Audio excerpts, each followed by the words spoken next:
अस्सलाम वालेकुम everyone, welcome back to my YouTube channel. कैसे हैं आप सब? आई होप आप सब ठीक ठाक होंगे। अल्हम्दुलिल्लाह हम भी ठीक है। तो लखनऊ पहुंचने के बाद का ये मेरा पहला व्लॉग है। इसमें मैं गई थी शॉपिंग करने, साहिबा के लिए मुझे कुछ चीज़ें लेनी थी और मैं वी मार्ट जा रही थी, बट रास्ते में इतनी कोई तेज़ बारिश हो गई और साहिबा भी मेरे साथ ही थी गोद में।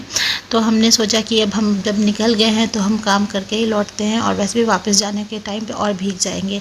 तब तक बारिश नहीं रुकती, हम वी मार्ट के अंदर ही रहते हैं। तो यहाँ पहुँच के हमने अपना चीज़ें जो लेनी थी वो देखना स्टार्ट कर दी थी। फर्स्ट फ्लोर पर हम गए। यहाँ पे मुझे ना बहुत सारी चीज़ें तो नहीं लेनी थी, एक दो ही चीज़ लेनी थी और अम्मी को कुछ चीज़ें लेनी थी। मुझे चप्पल दिख गए तो मैंने सोचा एक दो ट्राई करते हैं, बट मेरी साइज़ की नहीं थी। पसंद तो मुझे आई थी बट साइज़ ना होने की वजह से मैंने ली नहीं। और मैं कहीं भी जाऊँ तो क्रॉकरी सेक्शन मुझे दिख जाए तो मैं वहाँ ज़रूर एक्सप्लोर कर लेती हूँ। और मुझे एक दो बाउल भी ख़रीदने थे अपने लिए, तो मैंने सोचा कि एक बार देख लेते हैं कुछ ऑफ़र्स है या नहीं। यहाँ पे हमें ऑफ़र दिखा था बाई वन गेट वन का, और ये वाले बाउल मुझे पसंद भी आ रहे थे।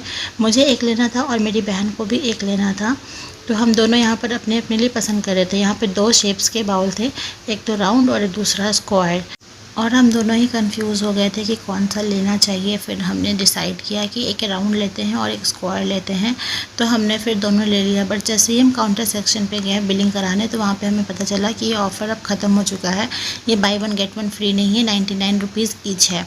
तो हमने सोचा कि पसंद तो आ ही गया है और क्या कर सकते, वापस करने में भी अच्छा नहीं लग रहा था। देन हमने ले लिया, क्योंकि कोई चीज़ मुझे पसंद आ जाती है फिर मैं उसे जल्दी वापस करती नहीं हूँ, और अगर ना लूँ तो फिर मुझे ना बहुत गिल्ट होने लगता है, इसलिए मैंने ले लिया।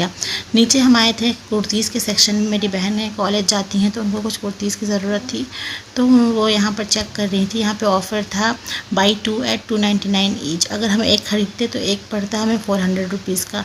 बट हमें कपड़े की क्वालिटी कुछ ख़ास समझ में नहीं आई, इसलिए इन लोगों ने लिया नहीं। ये लोग बहुत चूज़ी है कपड़ों के मामले में, इस वजह से फिर हमने सोचा कि बाद में हम कहीं और से देख लेंगे। फाइनली बिलिंग सेक्शन पे बहुत ज़्यादा भीड़ थी और मेरी सिस्टर खड़ी हुई थी और दूसरी वाली सिस्टर साहिबा को गोद में लेके खड़ी हुई थी। और यहाँ पर बिलिंग काउंटर पे हम बिलिंग करवा रहे थे। बाहर निकल के अम्मी ने कुछ फ्रूट्स वगैरह लिए। फ्रूट्स में मैंगोज़ ही ज़्यादातर अभी मिल रहे हैं, तो मैंगो लिया। घर आने के बाद मैं जो चीज़ें लेकर आई थी वो थी बास्केट। सबसे पहले तो क्योंकि मेरी बेबी के जो छोटे छोटे से कपड़े होते हैं ना, बहुत जल्दी खो जाते हैं, बड़े कपड़ों के बीच में मिक्स हो जाते हैं, इसलिए मैंने सोचा था कि मैं जाऊँगी ज़रूर मार्केट, और जाऊँगी तो ये बास्केट ज़रूर लाऊँगी। ये बास्केट मुझे 150 रुपीज़ में मिल गई थी, बहुत सही प्राइस में मुझे मिल गई। फॉर टाइम बीइंग ये सही है, और इजीली इसमें सामान हम रख भी सकते हैं और टाइम पे निकाल भी सकते हैं। और यहाँ पे हमने बकेट और मग लिया था। दो वॉशरूम है यहाँ पर, तो एक में नहीं थे, तो हमने सोचा ये भी ले लेते हैं, काम की चीज़ है और ऑफ़र में थी, तो 99 रुपीज़ में ही ये बकेट मिल गई थी और 69 समथिंग रुपीज़ में ये मग। फिर थर्ड हमने ये पाउडर बॉक्स लिया था। एंड दैट्स इट, यही थी मेरी शॉपिंग। अम्मी ने भी कुछ चीज़ें ली थी बट वो मैंने दिखाई नहीं है। इस व्लॉग को यहीं पे एंड करती हूँ। मिलती हूँ अगले व्लॉग में, तब तक के लिए अल्लाह हाफ़िज़।